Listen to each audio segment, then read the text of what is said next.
Fun. All right, we get to pick a title for this.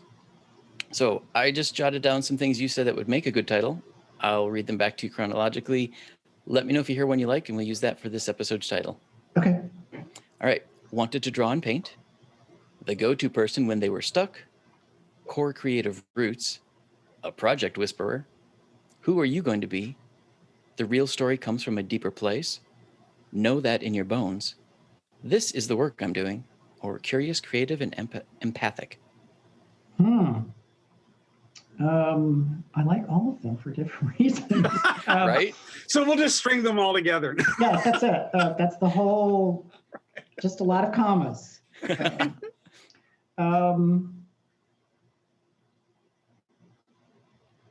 Oh shoot, what was the You want them to read them again? Yeah, one more time. All right.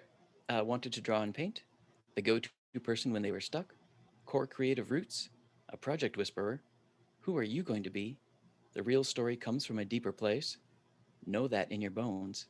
This is the work I'm doing. Curious, creative, and empathic. I think either who are you going to be or a project whisperer. I'd be happy with either one. Do you have one that you prefer? Probably who are you going to be. All right. And I'm assuming you're still recording, Baz? Yep, go ahead. Welcome to Season 6, Episode 23. Who are you going to be? Excellent.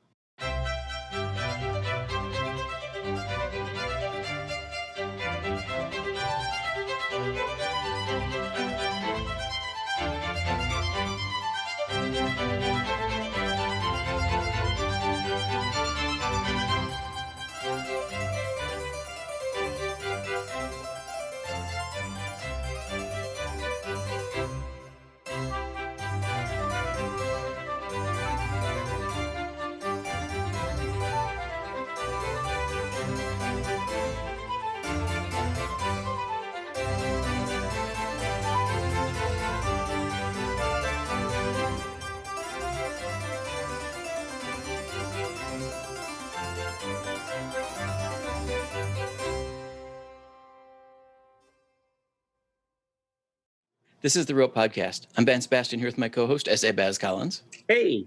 And we're really glad you're here with us. Our guest today is Peter M. Krask. Peter is an artist based in New York City whose practice is concentrated in photography and writing. Krask has studied at the International Center of Photography and worked privately with photographer Carol Dragon. His nonfiction essay, The Question I Asked Him, opens the anthology The Man I Might Become. And his memoir, The Way the Stars Come Home, was included in the anthology Wrestling with the Angel. He has written features and criticisms for the Baltimore Sun, the City Paper, and the Boston Phoenix. Krask is the librettist with the opera With Blood, With Ink, which received its acclaimed professional premiere at the Fort Worth Opera Festival, and has been twice featured on New York City Opera's Vox Festival, and is produced by universities around the country. Peter holds a master's degree in critical studies from the Peabody Institute of the Johns Hopkins University. He's the founder and creative director of the Creativity Guide, which was launched in 2019. He's returning as a dedicated mentor at the New Museum in New York City for their New Ink program. A frequent podcast guest, he has recently been heard discussing creative entrepreneurship on Queer Money and the intersections of LGBT spirituality and creativity as they connect with questions of personal and communal desire on The Forbidden Apple. Peter, welcome to the show. Thank you for having me. It's great to be here. So, gee, what have you done with your life? You know, I mean, there's just... that list of accomplishments. I don't think there's a pot you don't have your hand in. Well, I'll say that I was in college. I went through 6 different majors. So much to everyone's relief, when I graduated, I finally picked one. And I think that has been a theme. So where did the fire start? I mean, you're obviously steeped in creativity. That's a good question. I think, I was one of those kids that was always, I'm the youngest of 5, and my brothers were, athletic and scouts, but I was the kid who wanted to draw and paint and put on shows in the backyard with the neighbors, and I don't know that the neighbor kids loved being part of that, but I was happy to corral them into that. And my father he was a scientist, but he also played the piano, and quite seriously. And, he would have chamber music in the house. I grew up with sort of people doing things, and that was just sort of par for the course. So I think, that's where it came from. My mom always says, like, I don't know where you got it from, but it took hold. And then, I've been very fortunate throughout my schooling, to have, the right teachers at the right time who were like, oh, you should try this, or, have you ever thought about X, and jumped after those opportunities. Perfect. Excellent. So let's talk a little bit about the creativity guide. Put my dentures back in. What is it? And so if people don't understand what it is that you're actually doing with it, or what it's for, why don't you give us the elevator pitch? Sure, I'll be happy to. It's funny, I kind of stumbled into this as a line of work. I've always been, for my creative friends of any form, whether they're writers or musicians, artists, I've always been sort of the go-to person, like when they were stuck with a project or didn't know how to get started or had kind of lost their way. And I seem to have the ability to kind of get them back on track and to make the work that they were actually trying to make rather than the thing I thought they should make. And I owned my own business as a floral designer for about 20 years, and I was kind of burnt out, and it was an accidental profession, and an interesting and rewarding one, but I was really tired, and I was aging out of it too. I can't stand for 14 hours on a job anymore. I mean, I can, but then I'm paralyzed for about 3 days afterwards. So, and I was really wanted to get back to my own core creative roots and core, experience and kind of figuring things out. I always liked that challenge of kind of, how is this going to happen? And I've been very lucky, having done so many things, I've had the opportunity to experience creative process from a whole variety of angles. So whether that's, me writing an essay that's published in a book and then everything that happens after that, or many of my clients in the floral world were television shows. So to be part of a very large production machine and to see how many hands are involved with, something as simple as a flower arrangement on set, that's 20 people have to sign off on that, and has to fit a whole variety of concerns and questions and climate and lighting, and it's not just, can you make something pretty for the set. And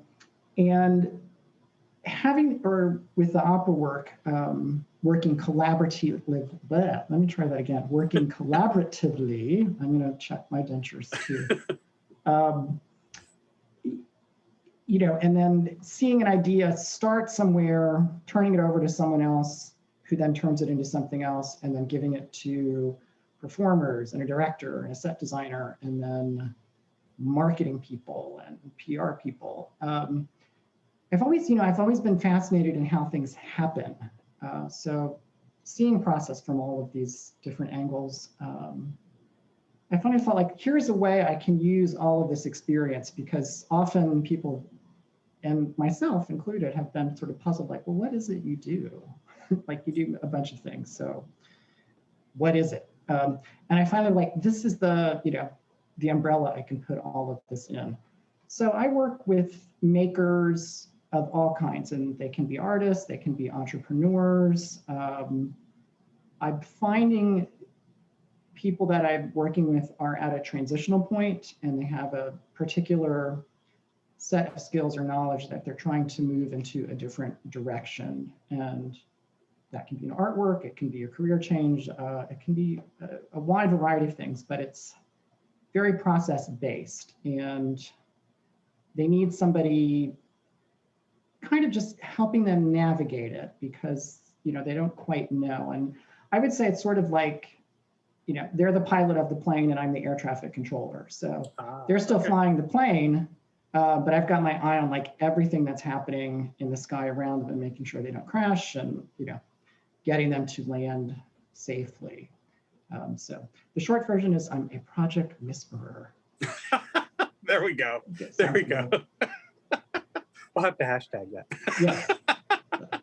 And I could say like Project Whisper. So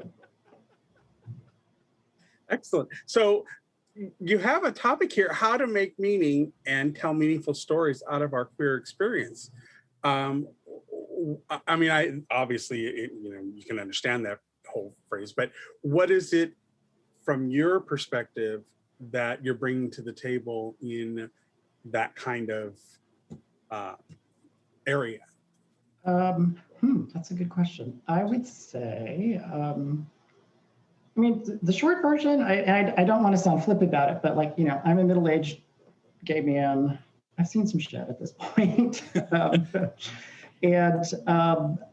came of age, I came out sort of just at the height of the AIDS epidemic. And, a lot has happened in that time span. And I've always been curious about queer experience because to me, it's a deeply spiritual question, and that question of sort of who are you going to be and how are you going to live your life and how do you make sense of that? Particularly in a culture and an environment where that's not honored. And there aren't ways to ask those questions in the way that exist for straight people. Have you found that and I just have a question here, have you ever found that as queer awareness, queer culture has made it more into the mainstream over time, that your perspective of that has changed dramatically from when you first started to think about this as a concept? I would say yes and no.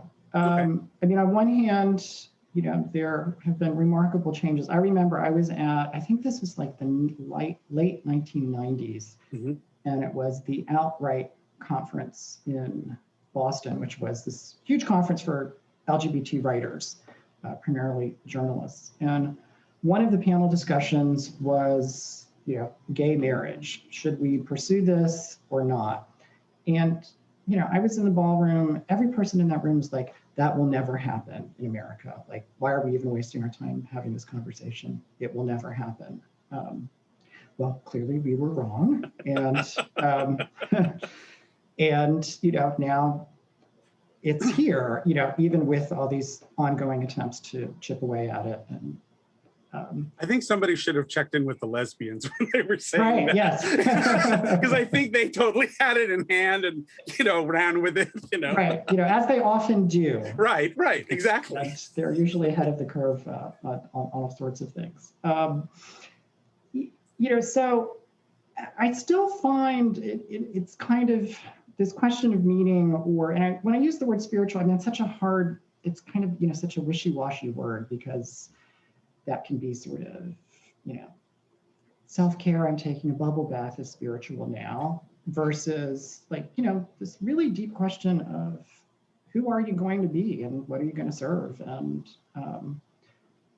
how does whatever needs to come through you, how does that come through? And I still think that's a question we as queer people really don't talk about. Or there's not, I don't know where the space is for that. I find that it happens kind of on the corners. But if you look at our media or, and I want to be very clear, in no way am I judging these things or saying there's anything wrong with them. But like if I go to like Rizzoli bookstore in New York City and look at the gay and lesbian photography books, they're only about drag queens or Fire Island. Both of those things are wonderful, but there has to be something else in between those things. Right. No, yeah, absolutely. And there's a whole lot of other stories that aren't being told, that need to be told. And, I'm curious about them. I want to hear them. And didn't see how other people Leibowitz do a series of photos of older women, some of whom are lesbians? I just remember there was something that had to do with Anne Leibowitz doing set of series or a gallery presentation where I think, yeah, it was something like Wise Women, something yeah like that. you know, yeah, and I think you're right. I think we need more of because one of the things I think as a community we struggle with is life after the bars. Right. You know, it's like, oh, you're over 30, well, you're dead to us. You know, I mean, and yet we have so much more that we do, you know what I mean? And I just think that given what you're talking about here, do you find that ageism plays a factor into it? Oh, I think so, absolutely. You know, like I said, I'm 54, and it's not that I want to read, you know, a whole bunch of stories about middle-aged gay men, but in many ways, I was not supposed to be here. Given when I came out, and I remember when I turned 50, I had a moment where I was like, in some way, I never really expected to make it to 50. And not that I was, you know, lived a dangerous life or anything like that, but when, you know, I was in my early 20s when I came out, and, you know, I knew a lot of people who were dead by the time they were 24. That's right. Yeah. So that has obviously informed my experience, and I think, you know, where the one place where we're really starting to see a shift, and a very welcome one, is now all of the interest in stories from, you know, Black gay and lesbian people and trans stories, right. And that, you know, there is, you know, those are stories that have been even more hidden, and it's so wonderful that they're finally starting to be told, and that people are actively seeking them out. And you know, but I still think, you know, we're missing a lot of other stories, because we've all had very, you know, how we answered these questions. You know, everybody's got a really interesting story. I'm pretty convinced about that. I think most people, if you can pull it out of them, have something really interesting, you know, and some question that they didn't, you know, they didn't think they would be able to navigate, and sort of somehow did. So through the Creativity Guide, how do you pull these stories out of people? If someone says they think they have one, but they're not sure if they're a writer. Well, it's interesting. What I find is that everybody, they have the answer within them, and you know, basically it's sort of teaching somebody how to trust that, and also how to listen to it. I think, you know, particularly because I work with so many people who are in the midst of a shift of some kind, it's not that they don't have the skills, it's more that they don't know how to direct the skills that they do have. So here's just sort of a, you know, funny example. I worked with a wonderful woman who was a professional organizer, and she's sort of the anti-Marie Kondo, that she had a very particular approach that was very forgiving, and I already love her. based on, you know, that your life is always changing, and that you were always changing, and that there was no perfection, but, you know, what worked now, and sort of how to learn to live with that. And she wanted to write a book about her method, and you know, she trusted me with that process. And, you know, as we were working through the various drafts of it, you know, and I kept saying to her, like, you know how to do this. Your whole point, what you do is organize things and edit and take out what isn't working and bring in what will work, or what tells the story of someone's house correctly. So you know how to do this. It's just that the form is not familiar. So a large part of what I do is just remind people of what they know. And also, I think there is the big anxiety, and I think, you know, all creative people have it, but I think I've noticed it's ramped up much more just because of the speed of our tools and the speed of life now, is people don't know they forget how to listen to themselves, or how to step back and be quiet. Or just listen, period. Right, because, you know, a story, and when I use the word story, that is any sort of creative expression, but, you know, the real story comes from a deeper place, and it takes some time to surface, and it takes a certain kind of concentration and listening to get it. And I find particularly with people who are just starting out, they kind of panic if they're not getting it right away, or that something's wrong with them. And sort of teaching people how to allow that to happen, and that, you know, there is nothing wrong. It's just the story's kind of in a deeper place, and the good story, the really interesting story, is not the one that's going to just be like right at the top of your head. You know, that's the quick, dirty story. But you know, the really interesting one takes a little time, and there's nothing wrong with that. I think, you know, we always, as Americans, we're particularly biased against something taking time, and we forget that. Yeah, we're listening, driven to produce, right. produce, right? Yeah. Yeah, and you know, we're a lot of coaching and a lot of creativity books are all about like action, action, action. And I'm not against action, but listening is an action. It is a choice, and it's very directed. Stepping back to listen or think is an action, and it is a choice, and it's in service of the bigger thing that you want to produce. And, you know, so and the other thing too, it's the last thing, I find often people think something's wrong because it can be difficult to make something. Like, it should be easy. Like, if you're a photographer, you can get a really good result with a digital camera pretty simply. And, you know, you see even the picture on your phone, you're like, huh, that's not bad. I'm, you know, a pretty good photographer. But to really slow that process down and really look at what you're capturing, and, you know, where the light is and what you're choosing to focus on and all of the technical stuff. That's a much slower process, and, you know, one that takes attention. And, you know, attention is difficult. And I always feel like, you know, it doesn't mean something's wrong because it's hard. It just means it's hard. And the hard thing is fun, right? That's the fun part of writing, like trying to find it, you know, you're on the trail, and can you find the thing? That's really fun and exciting. And not knowing has all kinds of possibilities. You're not clamped down on it has to be this thing. So I just try to get people to be comfortable in those spaces. I mean, well, I ascribe to that whole thing of, you know, Alfred Hitchcock, where for him, the creation of the movie, the planning, the staging of it, the lines, the action, the camera positions, all of that was the fun part for him. When he got around to shooting it, that was the boring part.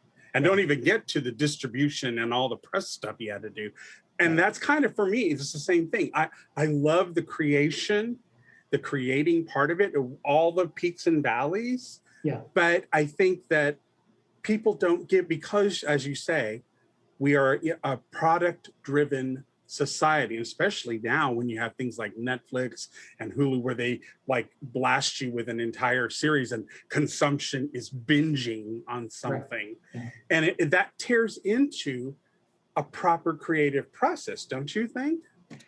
Yes, but it's interesting. Like, if you think about, you know, a Netflix series, that process happened somewhere. Right. It happened, And I, you know, it's because we consume these things so passively, we forget, like, you know, when you're watching, I'm watching the Underground Railroad right now on Amazon. And it's visually, it's so beautiful. And the sound design is extraordinarily complicated and a real element of the storytelling. And like, somebody sat down and figured that out. Really thought about it. Choices. And we just we forget that happens. And it's not that the choices should call attention to themselves, but we just forget that somebody made I'm thinking about like novelists, you know, they're now feeling the pressure. A lot of which we, you know, on our show over the last 6 years, we've talked to a lot of novelists. And one of the common threads is, because we've become such a binge society, it's put a lot of pressure on novelists to think they've got to have something coming out every other month in order to meet demand, or they'll fall off the radar of people's choices for consumption, media consumption. Right. Yeah. I just, and I also, it's the same thing when I think about, and the reason why I asked you about the ageist element, and I'm not sounding like the old man shaking the cane, get off my grass, but you have these youngsters who are literally documenting every facet of their lives, right, as if it's all interesting and important. But there's something to be said for our grandparents or our parents who you didn't have all of that. There was a mystique, right, that was part of the story. And right, now, you have people photographing what they had for lunch. Are you going to review that 20 years from now? Is that going to be something that was a major element in your life? And I just wonder if with social media and with the expediency of the technology that allows us to take photos or to film things and to capture things, are we kind of crushing that creative process in a way because it's so immediate, it's so readily available to so many? I'm of two minds of this. Okay. And on one hand, yes, I very much agree with you. Mystery is a very undervalued thing these days. Right. And, and even though we have a great deal of value now placed on transparency, that's still selected. Somebody's still choosing what's transparent. Mystery has a purpose. Mystery has a value. And, if you think of a story that you love, even just, let's say a mystery story, part of what keeps you reading is that you don't know, right? You have to keep going. Right. Mm-hmm. And, and I think some part of us, we're deeply connected to that. And, and I would take it, it's interesting, with my work at the New Museum, mm-hmm, a lot of people I work with are very technologically driven. And when I first became a mentor there, I was like, what do I have to say to these kids? I'm not super jazzed about technology. But what they are missing is the meaning question and the storytelling question. Mm. And they love it. They love getting into that and they love trying to figure that out. It's just that people haven't asked them about it. Right. And what I've learned, concurrently is that the technology, I'm very old school. I like to see the artist's hand in the work somewhere. Right. Mm-hmm. Mm-hmm.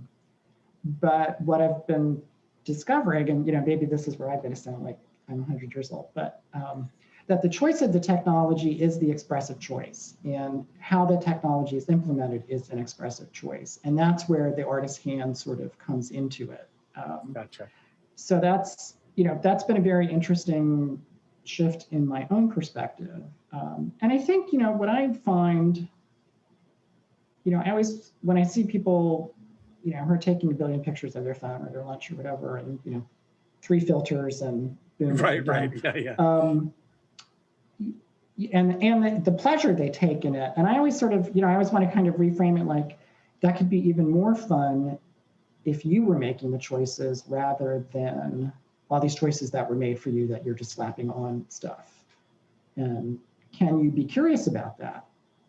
Do you have the space to just sort of be like, what happens if I do this instead, or mess with this filter, or, it's also because I think you have those, there's a website called homohistory.com, and it's all these pictures of same-sex couples in history.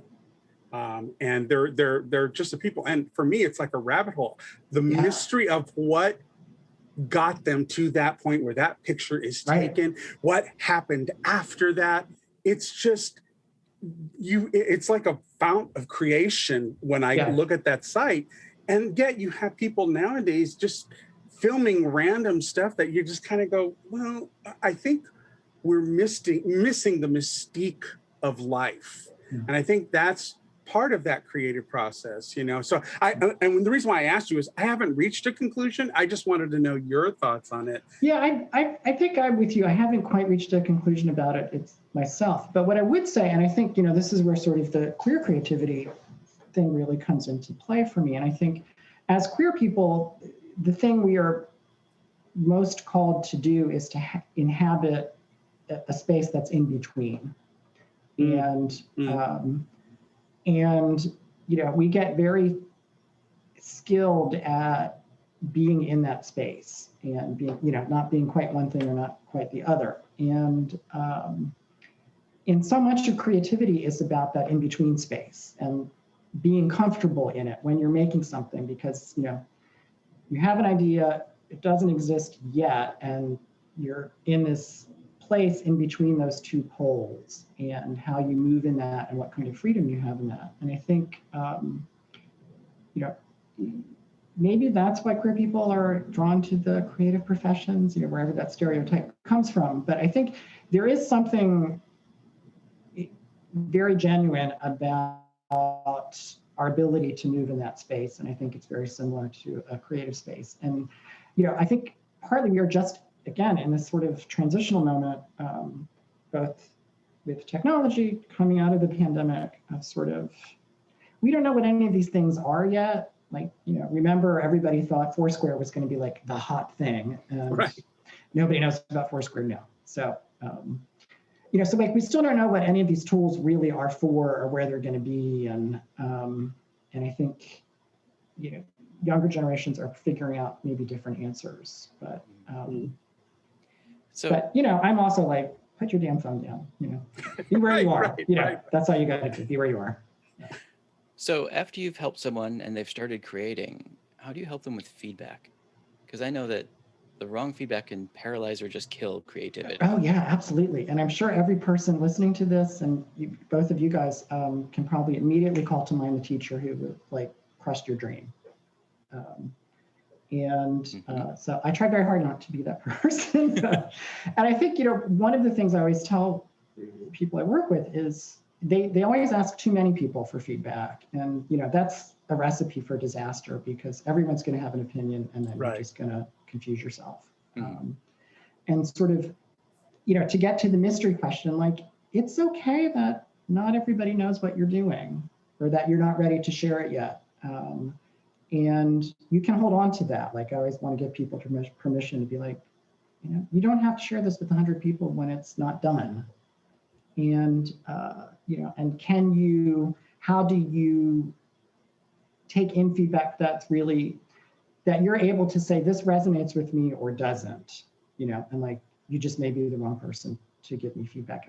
During the lockdown, I took a class online in 6 weeks, 6 very long weeks, with a very famous international photographer whose work I love. And she hated my work, and like really couldn't fake that she was interested in it.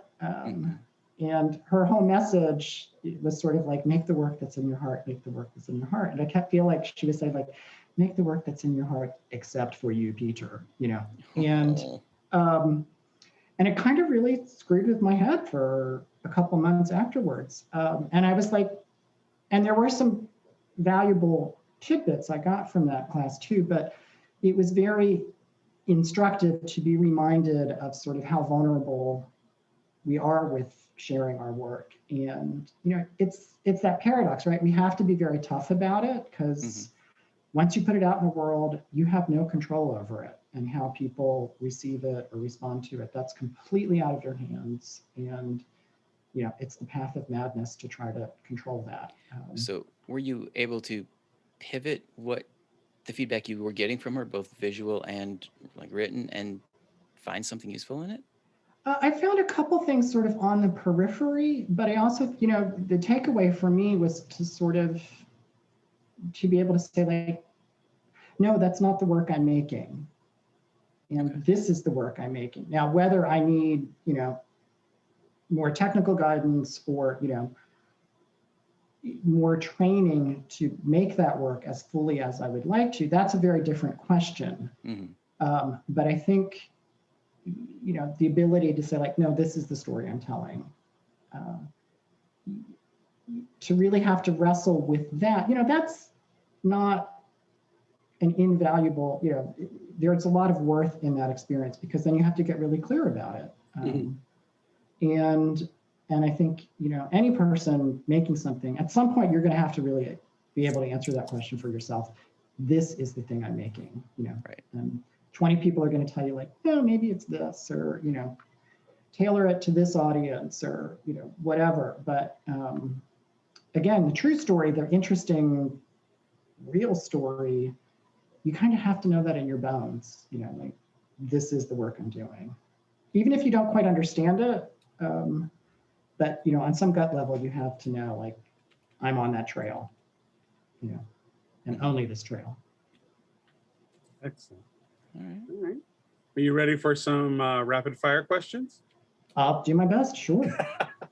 Okay. In this year of getting to know thyself, what habit has mattered to you the most in getting through the last year or so? Walking. Oh, that's a good one. I am a walker. I like, I live in New York. I like walking in the city. And I live at the top of Manhattan. And we have this amazing park, Fort Tryon, and it's got a beautiful garden. And then it turns into this like crazy rocky wilderness. It's huge. And I pretty much went to the park every day and, took my 90-minute walk, and, it kept me sane. And I now try to do that every day. So. Excellent. Okay. Well, what's one thing you did more of in 2020 that you enjoyed and will probably continue to do? I did more creative work, actually. I mean, sort of. The isolation helped in that? Yeah. And I think, maybe it's true for all of writers. We're kind of good at, like, I don't have to be out there. I'm fine being at home alone at my desk thinking what I want to think about. I think we kind of have that equipment. And I say that also with the caveat that I deeply resent isn't the right word, but if I talk to so many people who are like, oh, I should have been more productive during lockdown. And I'm like, listen, if you survived with your health and your mental health, like, that's enough, really. Mm-hmm. Right. You didn't write a novel, that's okay. Right. But I think for me, it was a real opportunity to really step back and be like, what is the work I want to make? And kind of try to see if I could do it. So, okay. Well, what's one thing you did less of in 2020 and that you realize you probably don't need anymore? Ride the subway. Good call. Yeah, excellent.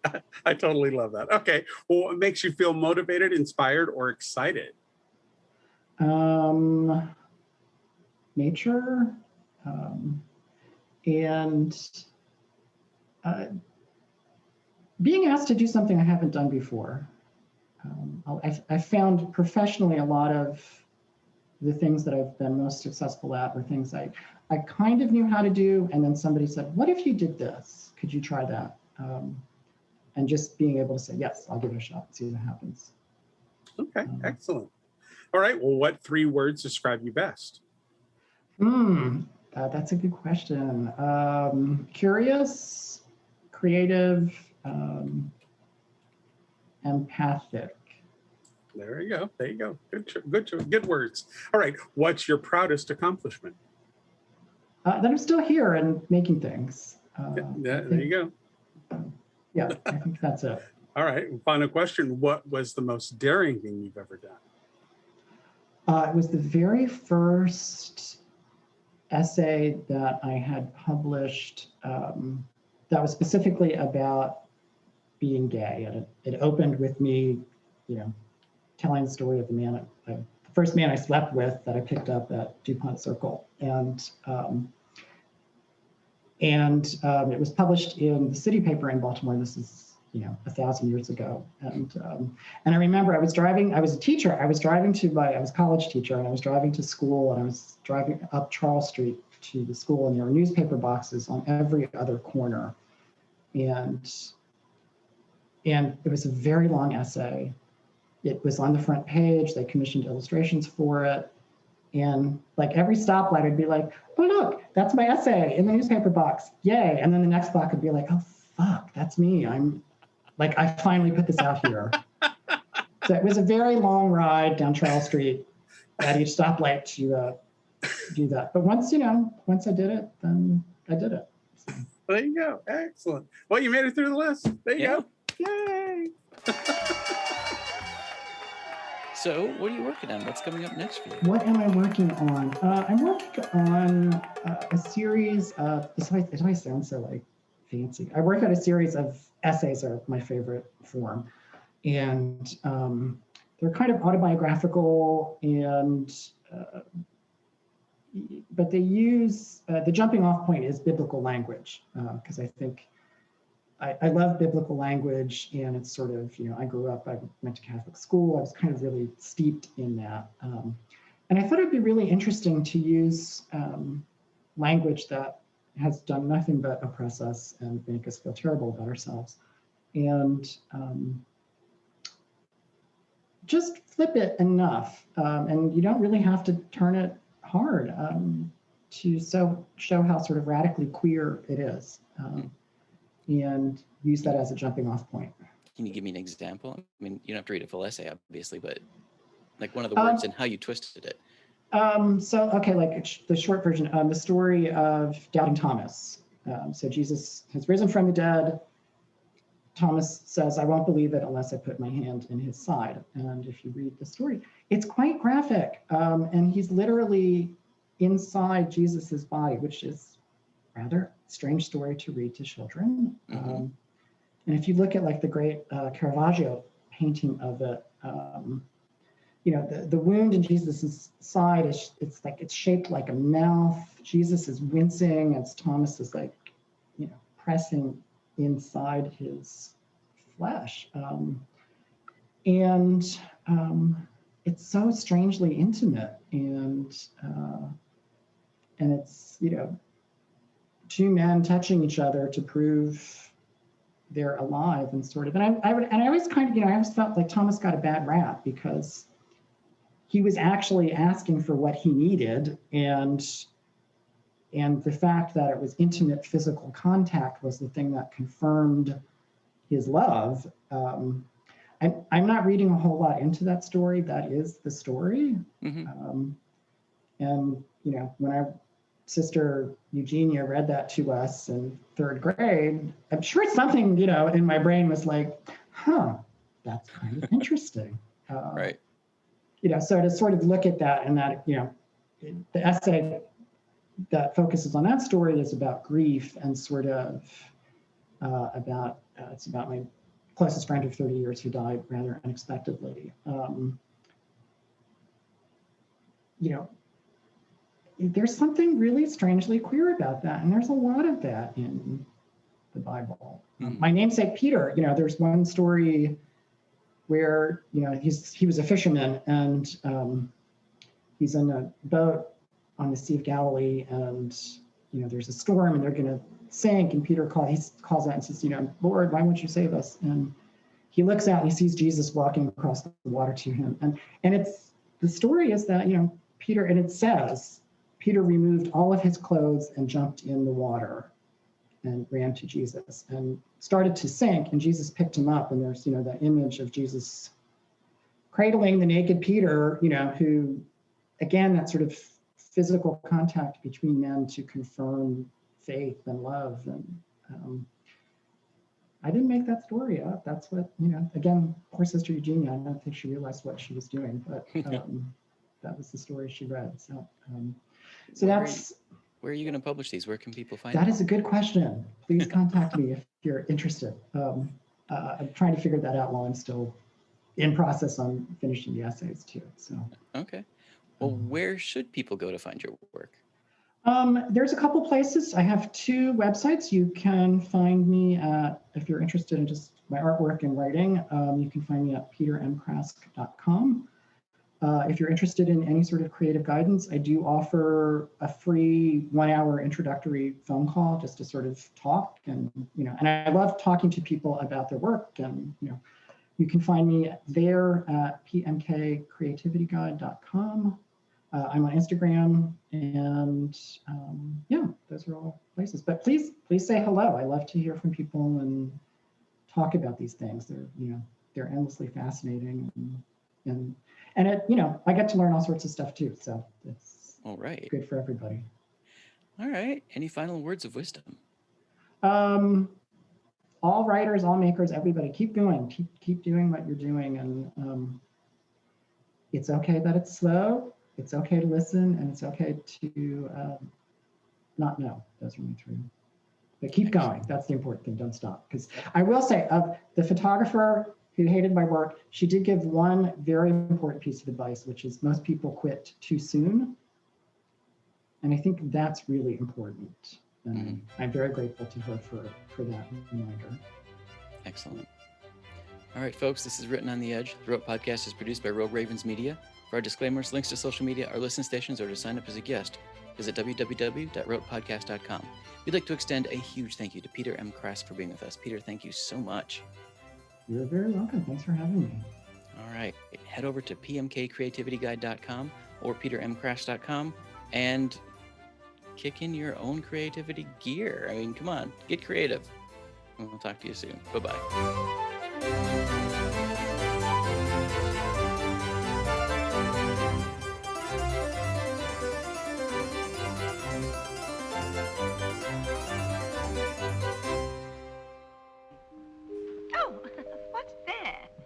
Closing time. The bums rush in melody, dear.